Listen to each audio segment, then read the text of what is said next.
The copper tang of lightning reached Beatrice Thompson's nose 3 hours before the sky even hinted at darkening, and she knew with absolute certainty that if the cattle drive didn't turn back now, every man riding with it would be dead by nightfall.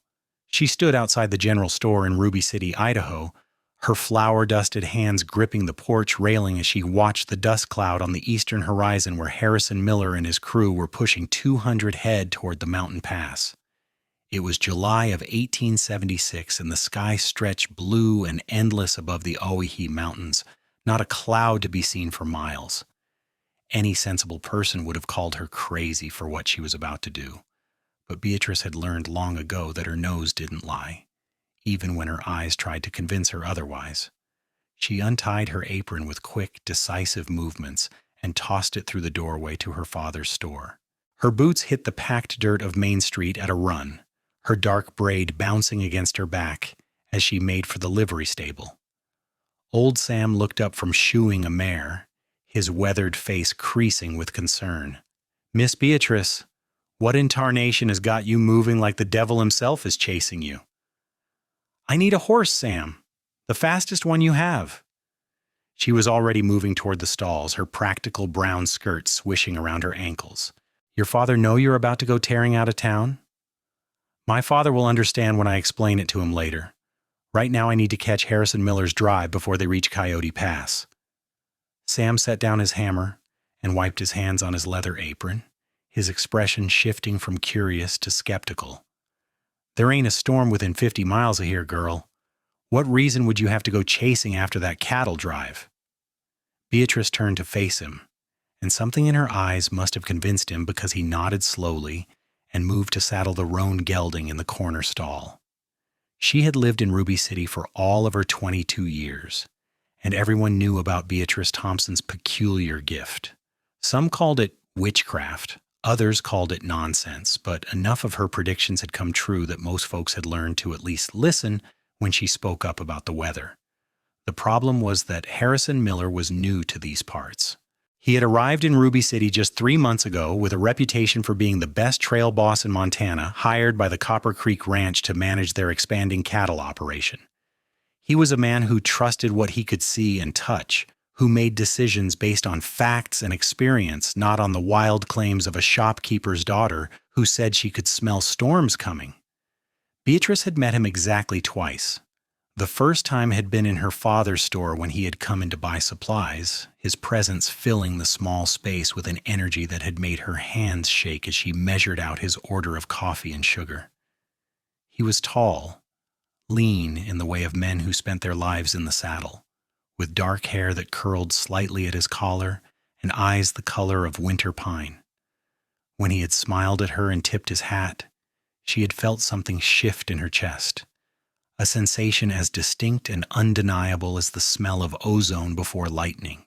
The second time had been at the church social 2 weeks ago, where he had asked her to dance, and she had accepted with a breathlessness that embarrassed her. They had moved together through a reel, his hand warm at her waist, and when the music ended he had held on just a moment longer than necessary. She had opened her mouth to tell him something, anything, to keep him standing there looking at her with those serious eyes, but Martha Hendricks had swept in with her blonde curls and batting eyelashes, and Beatrice had stepped back, suddenly aware of her own plain appearance and flour-stained fingernails. Now, as Sam led the roan out and helped her mount, Beatrice pushed those thoughts aside.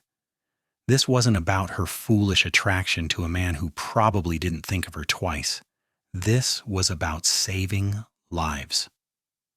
She urged the horse into a gallop the moment she cleared the edge of town, leaning low over his neck as they ate up the miles of scrubland and sage.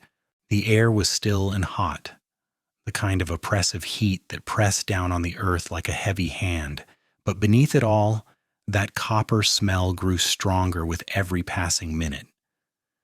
She could taste it now, metallic and sharp on her tongue, and she knew she was running out of time. It took her an hour of hard riding to spot the dust cloud and another 30 minutes to get close enough to make out individual riders. The cattle were strung out in a long line, bawling and plodding forward with their heads down, and she could see Harrison riding point with 2 of his men. She pushed the roan harder, her thighs aching from gripping the saddle, and finally came close enough to shout, "Harrison Miller!" He turned in his saddle, his hand going instinctively to the rifle strapped to his gear, then relaxing when he recognized her.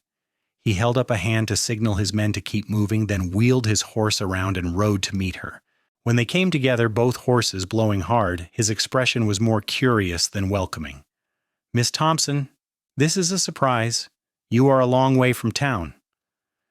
"You need to turn this drive around right now," she said, not bothering with pleasantries. "There's a storm coming, a bad one. If you take these cattle through Coyote Pass in the next few hours, you'll lose them all." Harrison's eyes flicked to the cloudless sky, then back to her face. She watched his jaw tighten, saw the flash of dismissal cross his features before he schooled them into polite attention. "Miss Thompson, I appreciate your concern, but as you can see, the weather is clear. We're on a tight schedule, and we need to get these cattle to the railhead by tomorrow evening." "The sky lies," she said urgently, bringing her horse closer to his. "I know what I'm talking about. I can smell the storm coming. Lightning, probably hail. It's going to hit hard and fast, and if you're in that pass when it does, you'll have nowhere to go. The cattle will panic, and in those narrow walls they'll trample each other and anyone who gets in their way." Something flickered in Harrison's eyes, something that might have been interest or might have been pity. "You can smell it." "Yes." "Miss Thompson, I don't mean any disrespect, but I've been running cattle for 12 years. I know how to read weather, and I'm telling you that there's no storm coming. Now, I've got work to do, and I'm sure you need to get back to town before your father starts worrying." The dismissal in his tone stung more than it should have. Beatrice felt heat rise in her cheeks, but she held her ground. "I'm not a child you can pat on the head and send home, Mr. Miller. I'm trying to save your life and the lives of your men. I've been predicting weather in these mountains since I was 10 years old, and I've never been wrong, not once." "Then you've been lucky," he said, and there was something almost gentle in his voice that made it worse. "But luck runs out, and I can't turn back a whole drive based on nothing but a woman's intuition." "It's not intuition, it's a gift." She was gripping her reins so hard her knuckles had turned white. "Ask anyone in Ruby City. Ask them about the time I predicted the flash flood that would have washed out the bridge if they hadn't moved the lumber crew.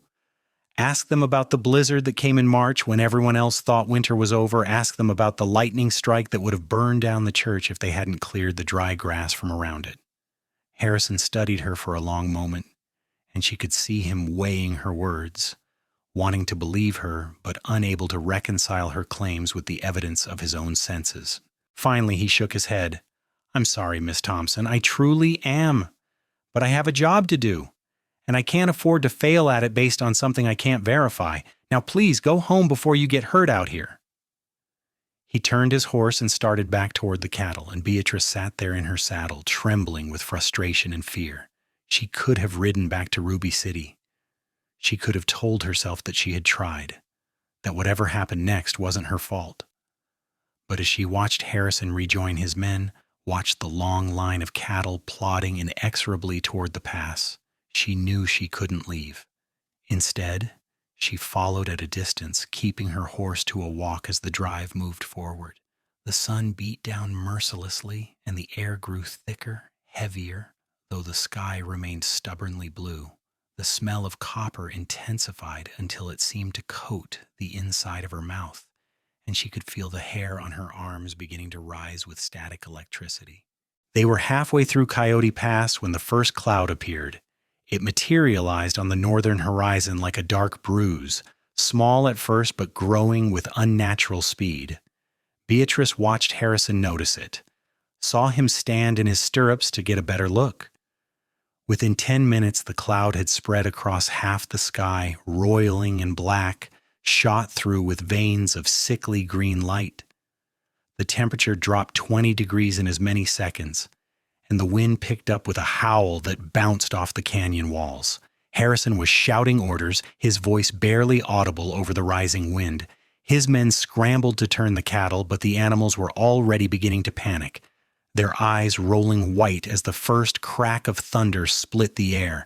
The sound was deafening in the narrow confines of the pass, and Beatrice's horse reared, nearly throwing her from the saddle. She fought to control the roan as the sky opened up. It wasn't rain that fell first, but hail. Chunks of ice the size of hens' eggs that hammered down with brutal force. The cattle broke into a run, bellowing their terror, and suddenly the pass was a chaos of churning bodies and desperate men trying to avoid being crushed. Beatrice saw one of the cowboys go down, his horse stumbling on the loose rock, and without thinking she kicked her roan forward. She reached the fallen man just as a panicked steer charged past, close enough that she felt the heat from its body. She extended her arm, and the cowboy grabbed it, hauling himself up behind her on the horse with strength born of desperation. "Get to the walls!" She screamed over the roar of the storm, and she steered the roan toward a shallow overhang in the canyon face. The cowboy slid off as soon as they reached it, pressing himself back into the slight shelter, and Beatrice turned to look for others who might need help. Lightning struck so close she could smell the burned rock, and in its flash she saw Harrison still mounted, trying to drive a cluster of cattle toward the far end of the pass where the walls opened up. It was suicide. The hail was coming down harder now, hard enough to draw blood, and the cattle were beyond reasoning, beyond control. She watched in horror as his horse lost its footing, and then Harrison was falling, disappearing into the mass of panicked animals. Beatrice didn't remember making the decision to move. One moment she was watching him fall, and the next she was urging her roan straight into the stampede, her heart hammering so hard she thought it would burst from her chest. The world narrowed to the space between heartbeats, to the flash of lightning and the crack of thunder, and the wild, desperate need to reach him before he was trampled. She found him by pure luck, or providence, stumbling to his feet between two surges of cattle, his face bloodied and his hat gone. She brought the roan alongside him and reached down, and this time it was Harrison who grabbed her arm, who swung himself up behind her with the easy grace of a man who had spent his life in the saddle. His arms came around her waist, reaching for the reins, and together they steered the horse toward the overhang where the other cowboy was sheltering. They made it with seconds to spare. A river of cattle rushed past their refuge so close that Beatrice could have reached out and touched them, and overhead the storm raged with a fury that seemed almost personal.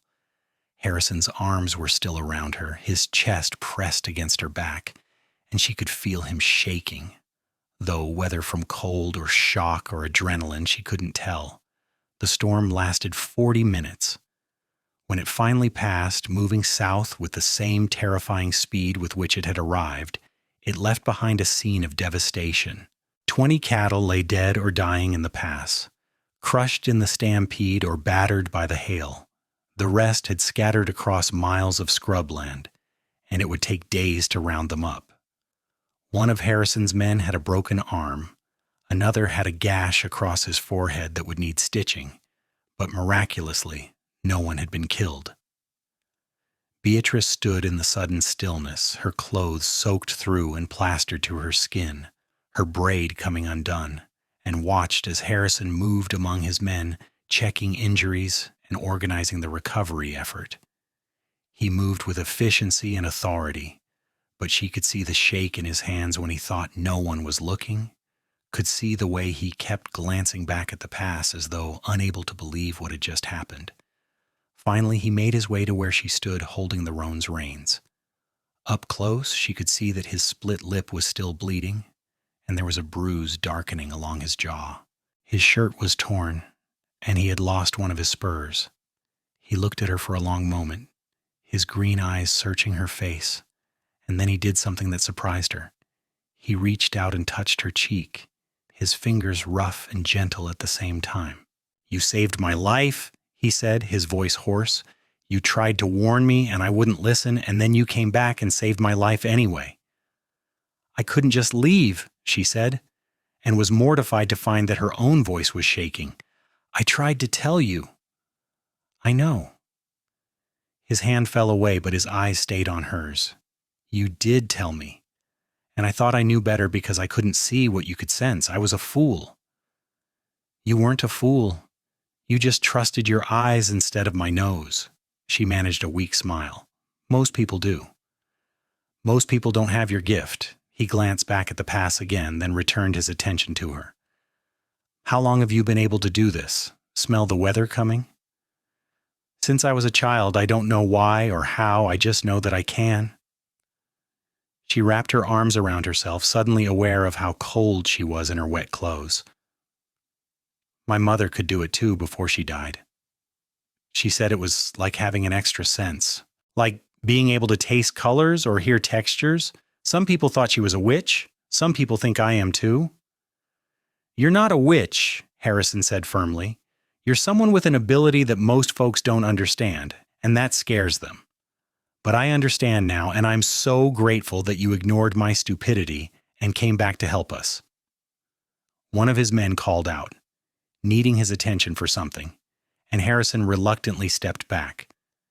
Can you make it back to town? I need to get my crew organized and start rounding up the cattle. I can make it, she assured him. But Harrison, next time I tell you there's a storm coming, will you listen? He smiled, and despite the blood and bruises, it transformed his face into something that made her breath catch. Miss Thompson, from this day forward, I will trust your nose over my eyes no matter what the sky is telling me. You have my word on that.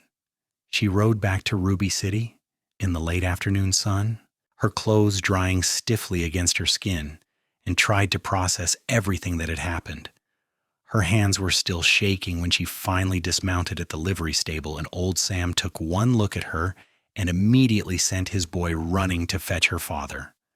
By the time she made it back to the store, half the town had heard some version of the story, blown out of proportion with each retelling. Her father, a practical man with kind eyes and a weathered face, simply pulled her into a hug and held her for a long moment before stepping back to look her over for injuries. I'm fine, Papa, she said. He's just tired. You went after that cattle drive. It wasn't a question. I had to. I knew what was coming. He nodded slowly. And did Harrison Miller listen to your warning? Not at first, but I think he will from now on. She thought of the feel of his arms around her waist, the way he had looked at her with something like wonder in his eyes. I think he understands now. Her father squeezed her shoulder. Good. Now go upstairs and get into dry clothes before you catch your death. I'll heat some water for tea. She did as he asked, moving through the familiar motions of changing her clothes and brushing out her tangled hair, but her mind was miles away, back in that canyon with Harrison's voice in her ear and the storm raging around them.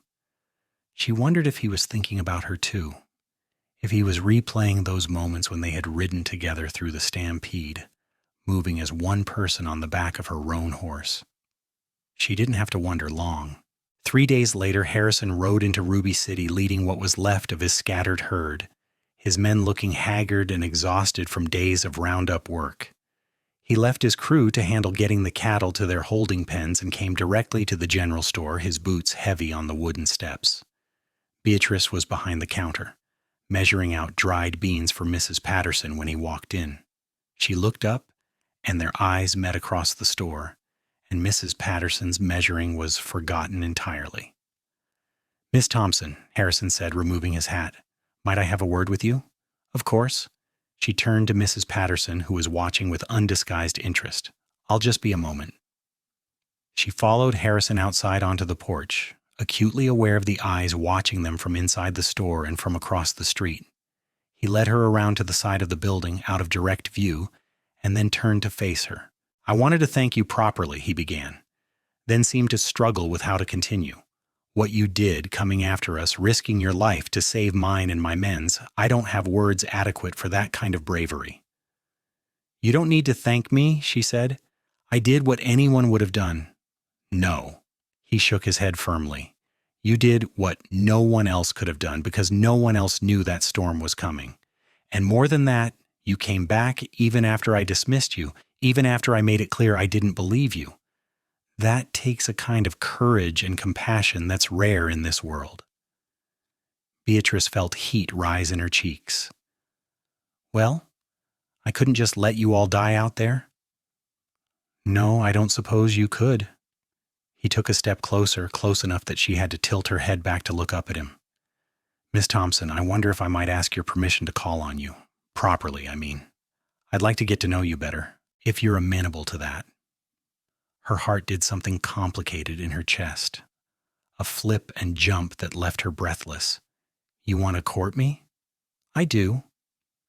There was no hesitation in his voice, no uncertainty. I've thought of little else these past 3 days. You're unlike any woman I've ever met, Beatrice, and I find myself wanting to know everything about you. How you got this gift of yours, what you like to do when you're not saving foolish cowboys from their own stubbornness, whether you prefer coffee or tea in the morning.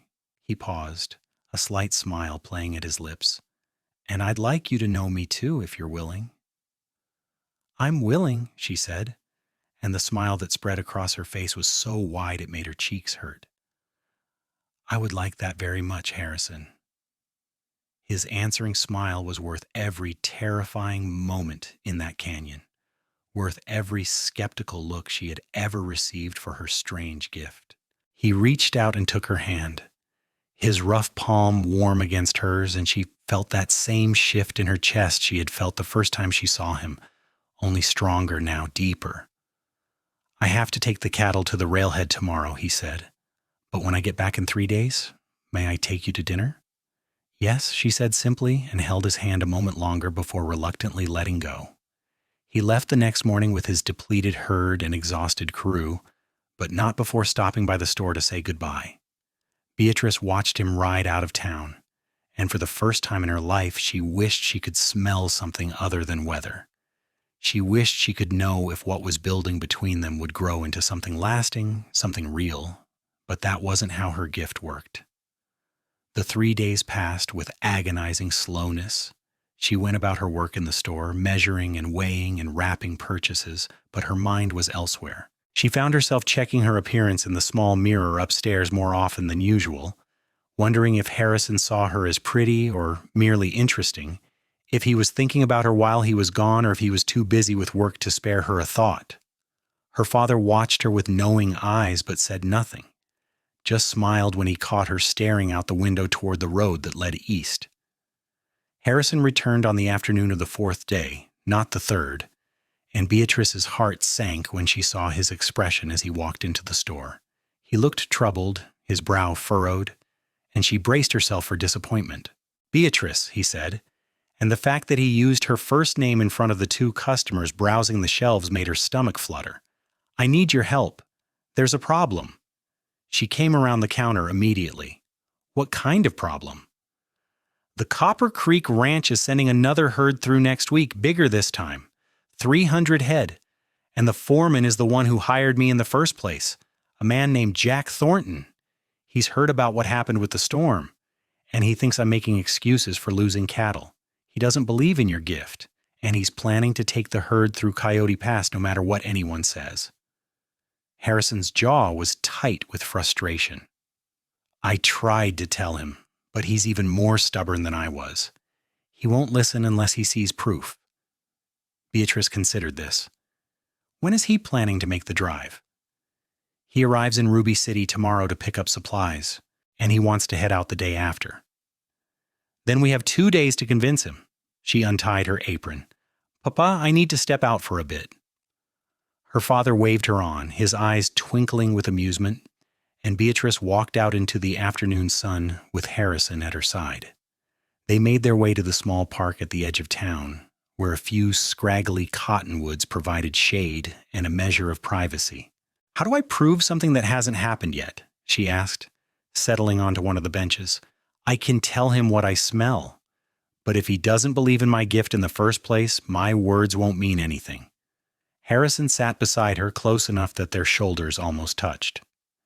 Has anyone ever studied your ability? Tried to understand how it works? No.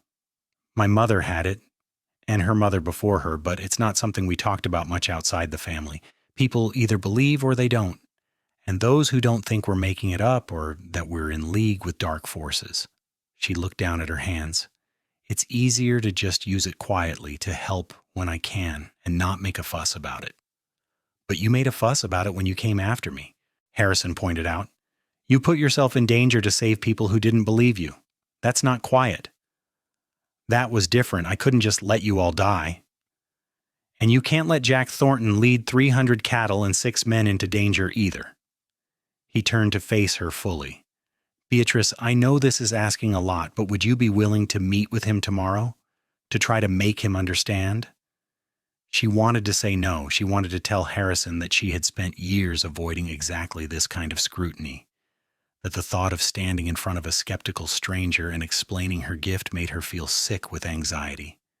But when she looked at him, saw the concern in his eyes not just for the cattle but for the men who would be riding with them, she knew she couldn't refuse. I'll meet with him, she said, but I can't promise he'll listen. He'll listen, Harrison said with a certainty she didn't feel, because I'll make sure he does. Jack Thornton arrived in Ruby City the next afternoon riding a black stallion and trailing an air of authority that preceded him into the general store. He was older than Harrison by at least 10 years, with gray threading through his dark hair and lines carved deep around his eyes from years of squinting into the sun. When Beatrice met him in her father's office at the back of the store, Harrison standing solidly at her side, Thornton looked her up and down with barely concealed skepticism. So you're the girl who claims she can smell weather, he said without preamble. Harrison here says I should postpone my drive because you think there might be a storm. I don't think, Beatrice said, keeping her voice level despite her nerves. I know. And I'm not a girl, Mr. Thornton. I'm 22 years old, and I've been predicting weather in these mountains for more than a decade. Something flickered in Thornton's eyes, respect or annoyance, she couldn't tell which. All right then, woman who can smell weather, tell me how this gift of yours works. Beatrice took a breath. I smell ozone and copper before storms, sometimes hours before there's any visible sign in the sky. The stronger the smell, the worse the storm will be. Before electrical storms, I can feel static building, and before snow, I smell something like cold metal. I don't know why I can sense these things, only that I can, and that I've never been wrong. Never? Thornton leaned back in his chair. That's a bold claim. It's a true one. She met his gaze steadily. Ask anyone in Ruby City. Better yet, ask Harrison about what happened in Coyote Pass 3 days ago. I've heard Harrison's account, Thornton said. He says a storm came up out of nowhere, that it appeared with no warning. It had warning, Beatrice countered. I gave him that warning 3 hours before the first cloud appeared. He didn't believe me, and 20 cattle died because of it. Men nearly died because of it. I'm trying to prevent that from happening again. Thornton was quiet for a long moment, studying her with those sharp eyes. Let's say I believe you, which I'm not saying I do. When is this supposed storm going to hit?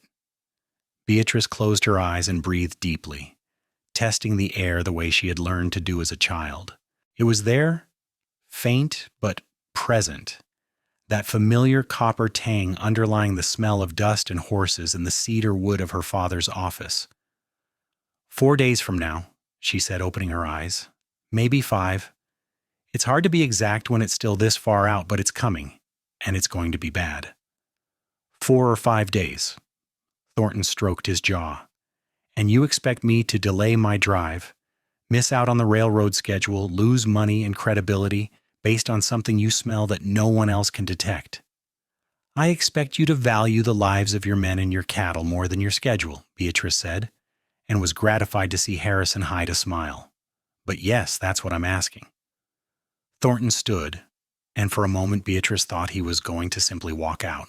Instead, he moved to the window and looked out at the clear blue sky. I've been running cattle for 23 years, he said. I've seen storms that killed men and animals, droughts that starved whole herds, floods that washed away months of work. I've learned to read the land, the sky, the way animals behave, and I've never heard of anyone who could smell weather coming. That doesn't mean it's not possible, Harrison interjected. I didn't believe it either until I saw it myself. She saved my life, Jack. She saved all of our lives. Thornton turned from the window. Harrison, you're a good man and a fine trail boss, but you're also young and you've clearly taken a shine to this woman. That's clouding your judgment. My judgment is clear, Harrison said, his voice hardening. And yes, I care about Beatrice, but that doesn't change the fact that she predicted a storm with perfect accuracy when every natural sign said the weather would hold. You can dismiss her if you want. But if you take that herd through Coyote Pass 4 days from now, you're going to regret it. The tension in the room was thick enough to cut. Beatrice could see the war playing out across Thornton's face, pride battling against caution, skepticism fighting with the evidence of Harrison's conviction. Finally, he sighed. I'll tell you what, he said. I'll wait 3 days instead of leaving tomorrow. But if there's no sign of a storm by then, I'm taking the herd through, and I don't want to hear any more about mysterious gifts or special senses. Agreed? It wasn't what Beatrice had hoped for, but it was better than nothing. Agreed, she said. But Mr. Thornton, please trust me on this. When I tell you the storm is coming, please listen. He gave her a curt nod and left the office, his boots heavy on the floorboards. When he was gone, Beatrice sagged back against the desk, suddenly exhausted. That went better than I expected, Harrison said, moving to stand in front of her. He's willing to wait, at least a little. 3 days isn't enough, Beatrice said. The storm won't hit for at least 4, maybe 5. He's going to leave anyway. Then we'll have to convince him when the time comes. Harrison reached out and tucked a loose strand of hair behind her ear. The gesture so tender, it made her eyes sting. You were magnificent in there, you know. The way you stood up to him, so calm and sure, I was in awe. I was terrified, she admitted. I hate being scrutinized like that, having to justify something I can't even explain. I know. But you did it anyway because you're brave and you care about people, even ones who doubt you. He leaned in closer. Beatrice, I know this isn't the dinner I promised you, but would you take a walk with me? I feel like we haven't had a moment alone since I got back, and I find myself very much wanting one. Her exhaustion evaporated. I'd like that. They walked out of town as the sun began its descent toward the western mountains, following a path that wound along the edge of the creek. The water was low this time of year, reduced to a trickle between smooth stones, and the evening air was finally cooling after the heat of the day. Beatrice was intensely aware of Harrison beside her, of the way their hands occasionally brushed as they walked, sending little sparks of sensation up her arm. Tell me about your childhood, Harrison said. What was it like growing up with this gift? Beatrice considered the question. Confusing, mostly. I didn't understand at first that what I was sensing was unusual. I thought everyone could smell the weather coming. I would tell my father that it was going to rain, and he would tell me the sky was clear, and I couldn't understand how he didn't know what I knew. She smiled at the memory. My mother finally explained it to me when I was about 8. She sat me down and told me that I had inherited something special from her family line, a sensitivity to changes in air pressure and electrical charges that most people couldn't detect. She taught me to trust it, but also to be careful about who I told. Why careful? Because people fear what they don't understand. My mother's own sister called her a witch when she was younger, spread rumors that nearly destroyed my grandmother's business.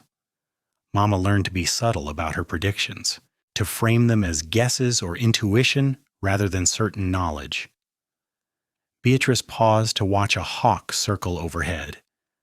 After she died, when I was 16, I tried to follow her example.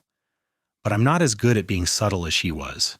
When I know something is going to happen, especially something dangerous, I can't stay quiet about it. I'm glad you can't, Harrison said. If you had stayed quiet, I'd be dead right now. They had reached a spot where a large boulder sat near the creek, and Beatrice climbed up to sit on its sun-warmed surface. Harrison hoisted himself up beside her, and they sat in comfortable silence for a moment, watching the water flow past. What about you? Beatrice asked. What made you become a trail boss? Harrison stretched his legs out in front of him. Necessity, mostly. My father died when I was 14, and my mother couldn't keep our small ranch going on her own. I hired on with a cattle outfit in Montana, started as the lowest hand on the crew, but I was good with animals, and I was willing to work harder than anyone else. By the time I was 20, I was leading my own drives. He glanced at her. It's a lonely life. being on the trail for months at a time, never staying in one place long enough to put down roots. I told myself I preferred it that way, that I didn't need the complications of a home or a family. And now? The question came out softer than she intended. Now I'm starting to think I was lying to myself. He turned to face her fully, and the look in his eyes made her breath catch. Beatrice, I know we've only known each other a short time, but I need you to understand something. What I feel when I'm with you, it's not something I've felt before. You make me want things I thought I'd given up on. A home, a reason to stay in one place, someone to share my life with instead of just passing through. Her heart was hammering so hard she was sure he could hear it. Harrison, I feel the same way. From the first moment I saw you, something just clicked into place like I'd been waiting for you without knowing it. She took a shaky breath. But you need to know that my gift isn't going away. It's part of who I am. If you're with me, you'll have to deal with people's skepticism, maybe their fear or hostility, and you'll have to trust me when I tell you things that don't make sense to your eyes. I already trust you, he said simply. And I don't care what other people think. All I care about is this right here. He reached out and took her hand, lacing his fingers through hers. I want to be with you, Beatrice Thompson. I want to learn to read the weather through your senses. I want to stand beside you when you're trying to save stubborn cowboys from their own pride. I want to know what you smell in the morning when you first wake up, whether it tells you the day will be fair or if we should prepare for rain. Beatrice felt tears prick at her eyes, overwhelmed by the simple acceptance in his words. You really mean that? Every word. He lifted her hand and pressed a kiss to her knuckles, his lips warm and gentle against her skin. I'm falling in love with you, and I think I have been since the moment you came riding into that canyon like some kind of avenging angel. I just needed my brain to catch up with my heart. I'm falling in love with you too, she whispered. And then he was cupping her face in his hands and kissing her, soft and sweet and perfect. She melted into it, her hands coming up to rest on his shoulders, and for a moment the whole world narrowed to the taste of him, the warmth of his body against hers, the way his thumb stroked her cheek like she was something precious. When they finally pulled apart, both breathing hard, the sun had touched the horizon and was painting the sky in shades of gold and pink. Harrison rested his forehead against hers, his eyes closed, and Beatrice felt a sense of rightness settle over her like a warm blanket. We should probably head back before your father sends out a search party, Harrison said reluctantly, but he didn't move.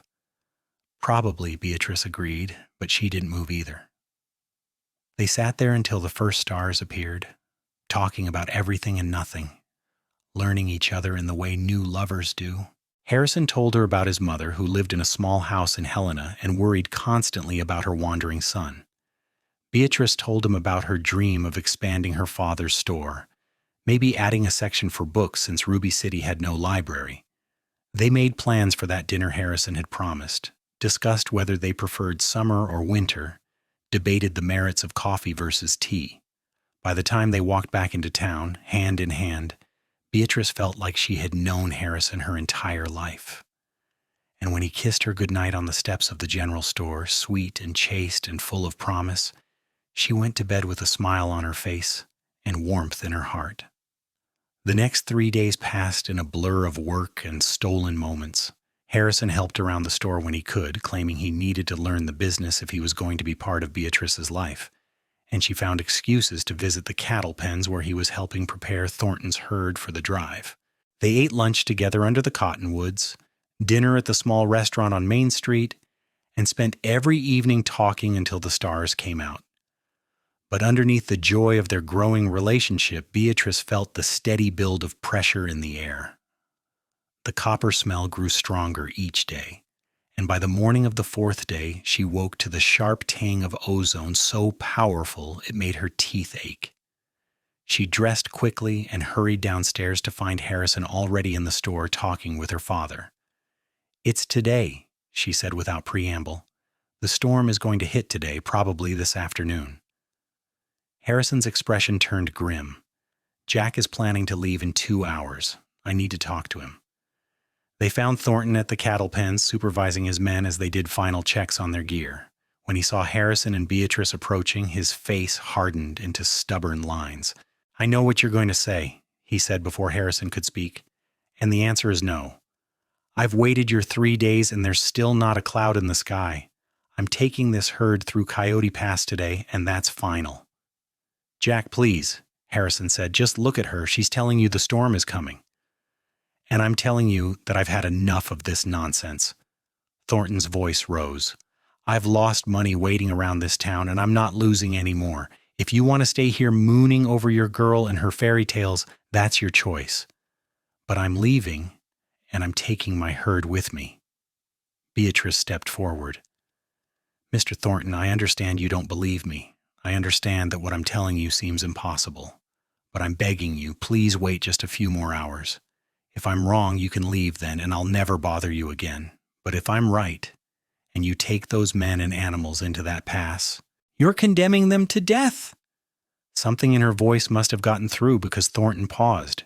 He looked at her, really looked at her, and she saw the moment his resolve wavered. But then one of his men called out that they were ready to move, and the moment was lost. "I'm sorry, miss," Thornton said, and he did sound genuinely regretful. "But I've made my decision. We're leaving." Beatrice watched in helpless frustration as Thornton's crew began moving the cattle into formation.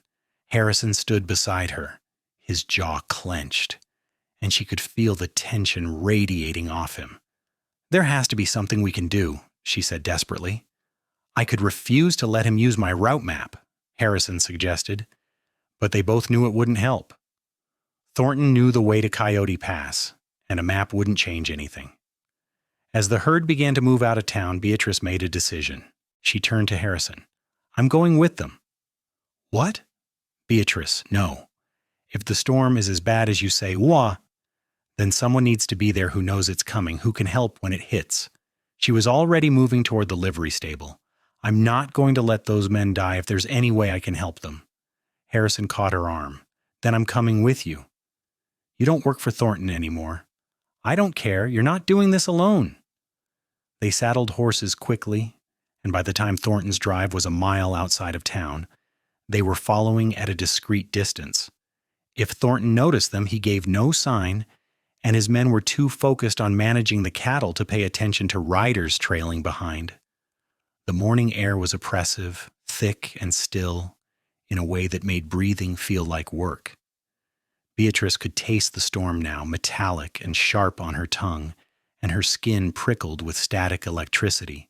The cattle were nervous, lowing and tossing their heads, and the horses were skittish, their ears constantly swiveling. They were an hour from Coyote Pass when the first cloud appeared. It materialized on the northwest horizon, small and dark and growing rapidly. Beatrice watched Thornton stiffen in his saddle as he noticed it, saw him signal to his men. The cattle were picked up into a faster pace, trying to beat the storm to the pass, but Beatrice knew it was futile. This storm was moving faster than any herd could travel. By the time they reached the entrance to the pass, the sky had turned the color of a bruise, black and purple and sickly green at the edges. The wind had risen to a howl, whipping at their clothes and hair, and the temperature had dropped so sharply that Beatrice could see her breath misting in the air. "We need to turn them around," Harrison shouted to Thornton over the wind. "It's too late," Thornton shouted back. "We're closer to the other side than we are to the entrance. We pushed through." Beatrice wanted to scream at him, to tell him he was making the same mistake Harrison had made, but there was no time. The storm was on them.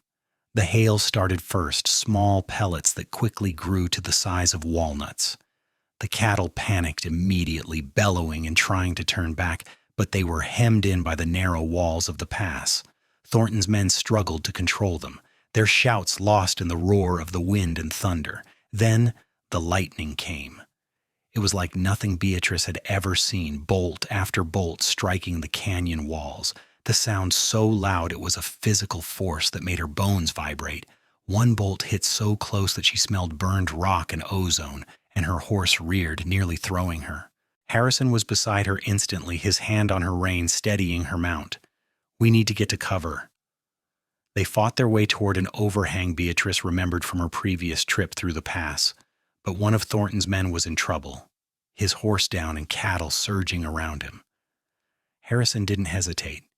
He rode straight into the chaos, leaning down to grab the man's arm, and together they hauled him clear just as a bolt of lightning struck the spot where he had been standing.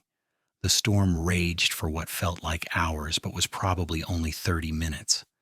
When it finally began to abate, moving south with the same terrifying speed, the pass was littered with destruction. More than 40 cattle lay dead or dying, and 2 of Thornton's horses had broken legs and had to be put down. The men were battered and bruised, but alive, and as they emerged from their various shelters, Beatrice saw the shock on their faces. Thornton found her where she stood beside Harrison, both of them soaked and shaking. He looked at her for a long moment, and then he did something that surprised her. He removed his hat and bowed his head. "I'm sorry," he said, his voice rough. "You tried to warn me and I wouldn't listen. I let my pride put my men and animals at risk, and I have no excuse for that. You have my apology, Miss Thompson, and my gratitude for coming after us even when I refused to listen to sense." Beatrice was too tired to feel triumphant. She just felt relieved that everyone had survived.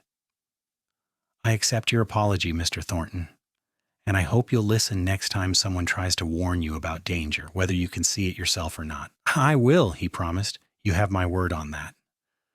The journey back to Ruby City took most of the rest of the day. Thornton's crew worked to gather what cattle they could salvage, and Harrison helped, though he stayed close to Beatrice, checking on her frequently. By the time they made it back to town as the sun was setting, she was so exhausted she could barely keep her eyes open. Her father was waiting on the porch of the store, and his relief at seeing her safe was evident in the way he pulled her into a tight hug. "I knew you went after them," he said. "I should have tried to stop you." "You couldn't have," Beatrice said, "and it worked out. Everyone is alive." "Thanks to you," Harrison added, coming up the steps, "she saved lives today, Mr. Thompson. Again." Her father looked between them, and a slow smile spread across his face.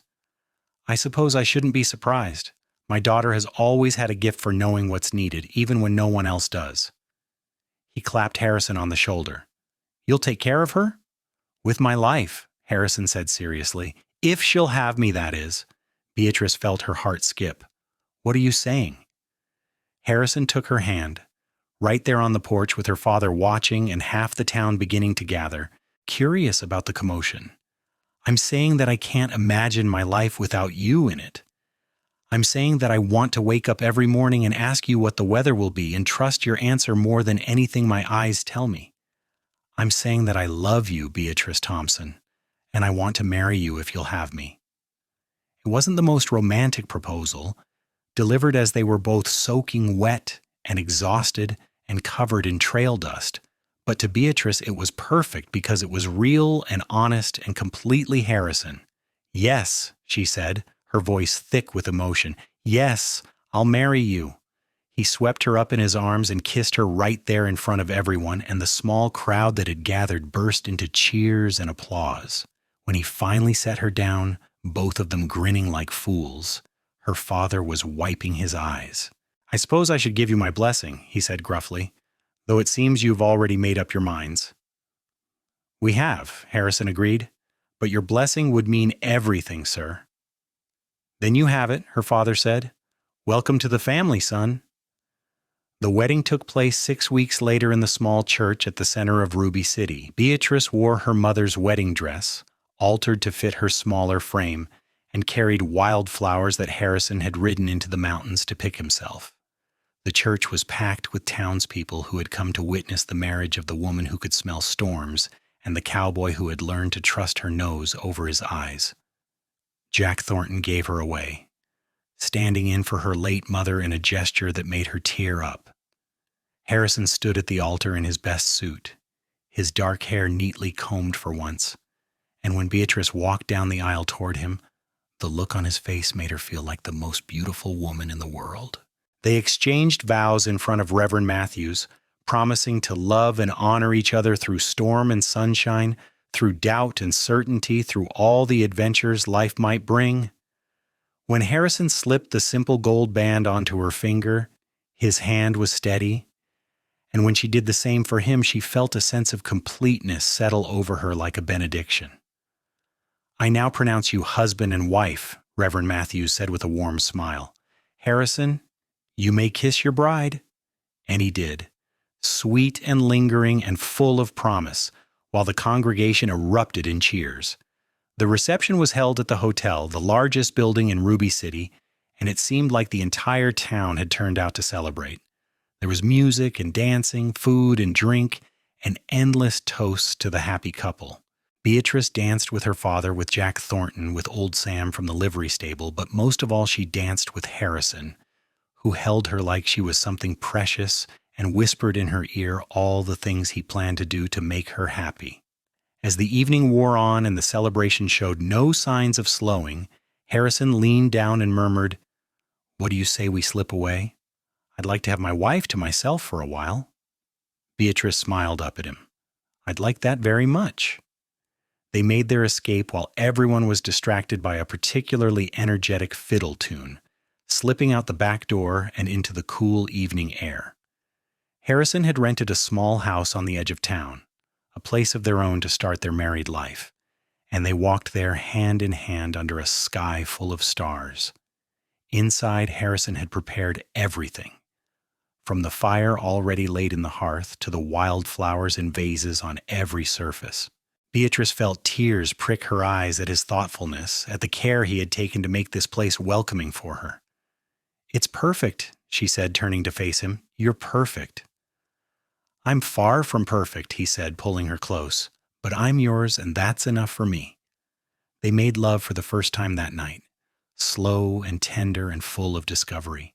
Harrison was patient and attentive, learning what made her gasp and sigh, and Beatrice marveled at the feel of his body against hers, at the way they fit together like two pieces of a puzzle. When they finally lay tangled together in the sheets, sated and content, she rested her head on his chest and listened to the steady beat of his heart. "Can you smell anything?" Harrison asked sleepily, his fingers tracing lazy patterns on her shoulder. "About tomorrow, I mean. Will it be fair, or should I prepare for rain?" Beatrice breathed deeply, testing the air. "Fair," she said with certainty. "Clear skies and warm sun, a perfect day." "Good, Uwans," he murmured, pressing a kiss to the top of her head. "Then tomorrow we can start planning our future." And that's what they did. In the weeks and months that followed, Harrison and Beatrice built a life together that combined both of their strengths.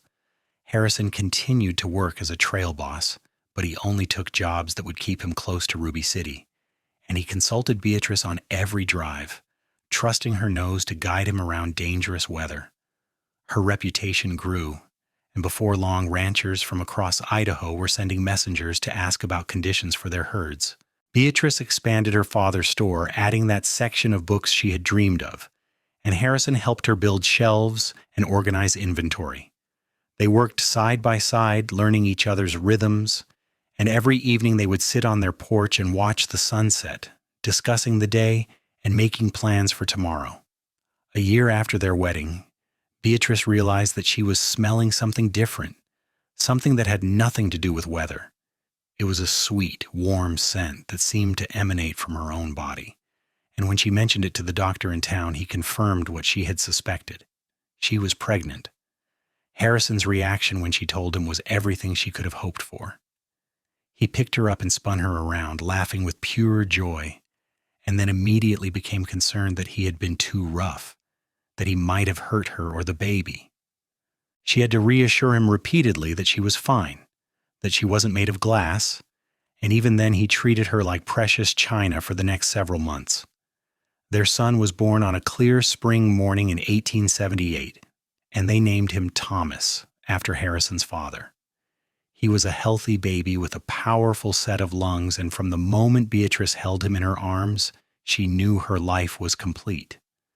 Harrison was besotted from the first, holding his son with a combination of wonder and terror, afraid he might break something so small and perfect, As Thomas grew, they watched for signs of Beatrice's gift, but it became clear early on that he had inherited his father's more conventional senses. He was observant and intelligent, but he couldn't smell weather any better than anyone else. It was their daughter, born 2 years later, who proved to have the gift. They named her Clara, and from the time she was 3 years old, she would announce with perfect confidence whether it would rain or shine.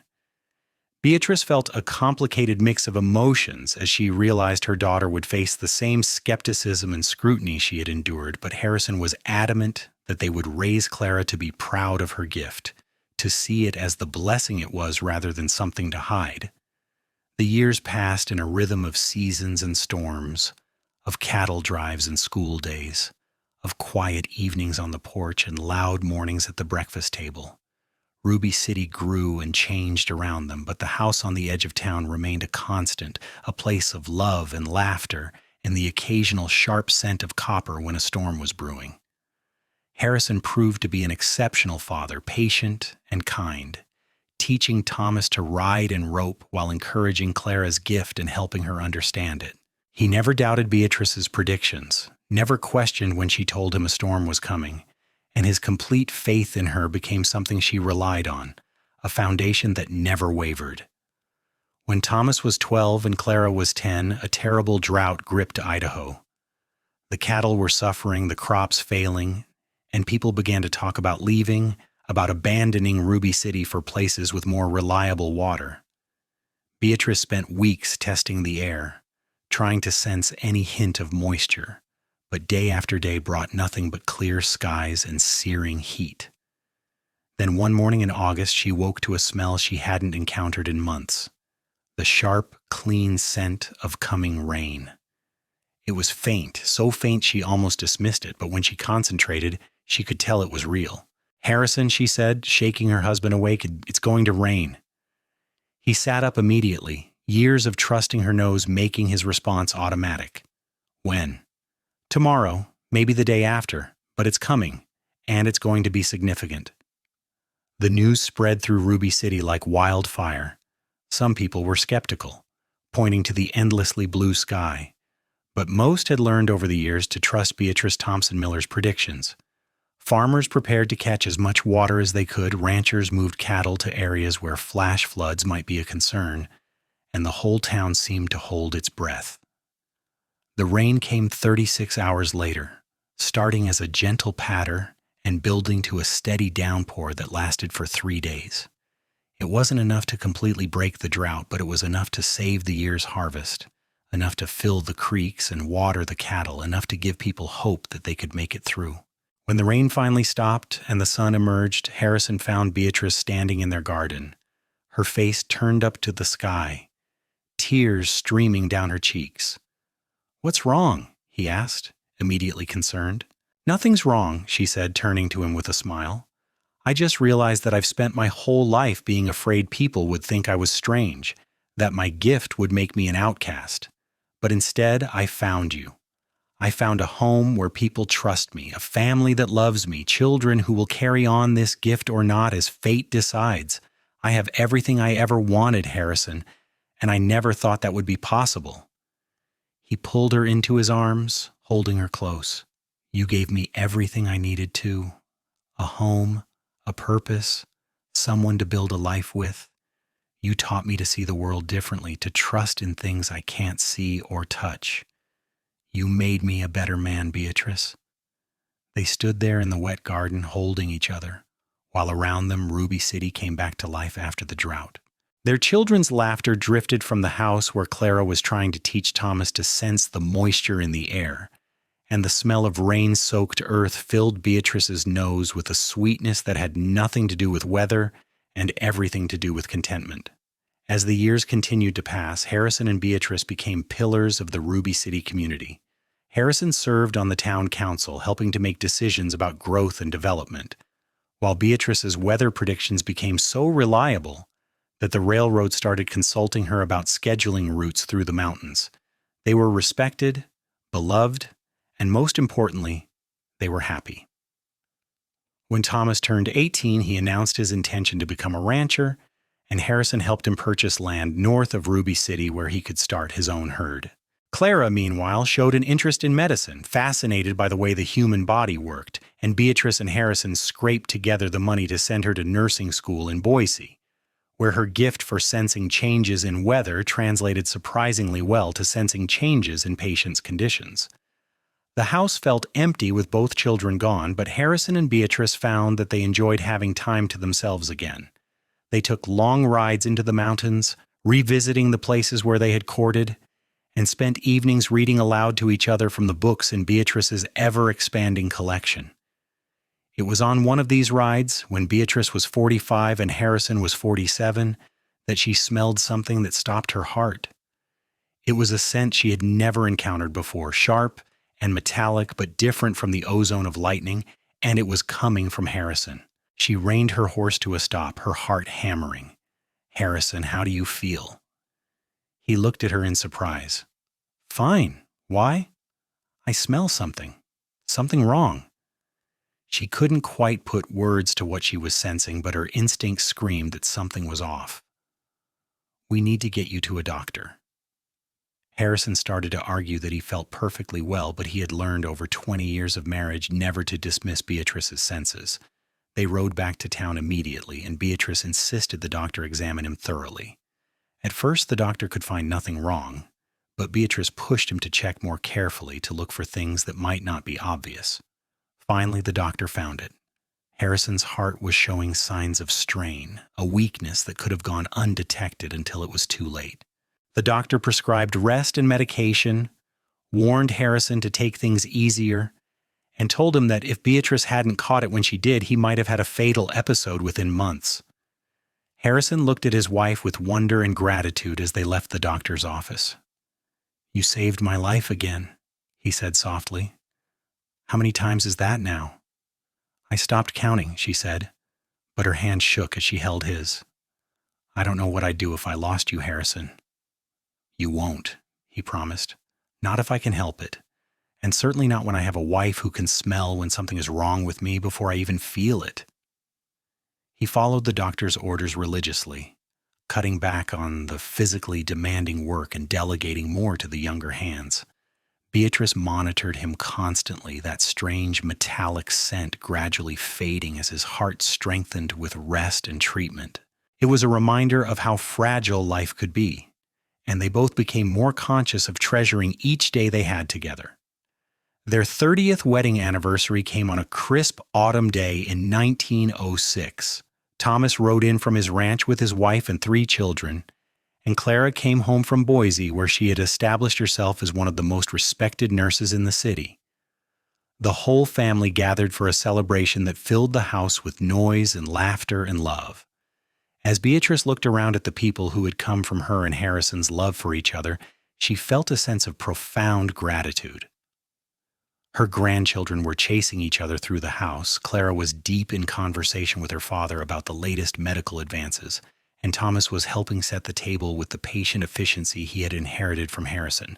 That evening, after everyone else had gone to bed or headed home, Harrison led Beatrice out to the porch where they had spent so many evenings together.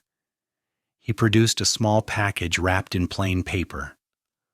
"I know we said no gifts," he began, and she laughed because they said that every year and never followed through. "But I saw this and I had to get it for you." She unwrapped it carefully and found a beautiful compass. But instead of cardinal directions, the face was marked with weather conditions: fair, cloudy, rain, storm. She looked up at him with tears in her eyes. "It's a reminder," he said, "that you've been my compass for 30 years. You've guided me through storms I couldn't see coming, helped me navigate around danger, and brought me safely home every single time. I trust your nose over my eyes, Beatrice, and I always will." She set the compass carefully aside and kissed him long and deep and full of 3 decades of love and trust and partnership. "I love you," she said when they finally pulled apart. "I loved you when you didn't believe me about storms, and I love you now that you trust me with your life. You're my home, Harrison Miller, and you always will be." They sat together under the stars, his arm around her shoulders, and talked about all the years they had shared and all the ones still to come. Beatrice breathed deeply, testing the air out of habit, and smiled when she detected nothing but the clean scent of autumn and wood smoke. "Fair weather tomorrow," she told him, "and for many days after, I think." "Good," Harrison said, pulling her closer. "Then we'll have plenty of time to enjoy it together." And they did, for many years more. They watched their grandchildren grow, saw Thomas expand his ranch into one of the most successful in Idaho, and celebrated when Clara married a fellow nurse and opened her own clinic in Boise. They continued to help people with weather predictions, with Harrison always at Beatrice's side to lend credibility to her claims and support to her gift. When Harrison finally passed away in his sleep at the age of 73, Beatrice was there beside him, her hand in his, and she whispered that she could smell clear skies ahead for him, an easy journey with no storms to worry about. He smiled at her words and closed his eyes for the last time, peaceful and content. Beatrice grieved deeply, as anyone would who had lost their partner of 47 years, but she found comfort in their children and grandchildren, in the legacy they had built together, and in the memories of all the storms they had weathered side by side.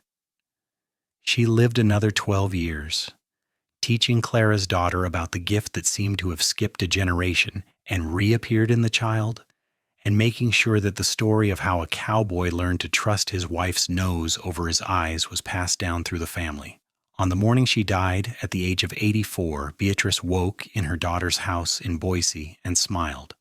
She could smell something sweet and warm, like summer sunshine and wildflowers, and she knew with absolute certainty that Harrison was waiting for her, that he had been waiting patiently all these years for her to join him.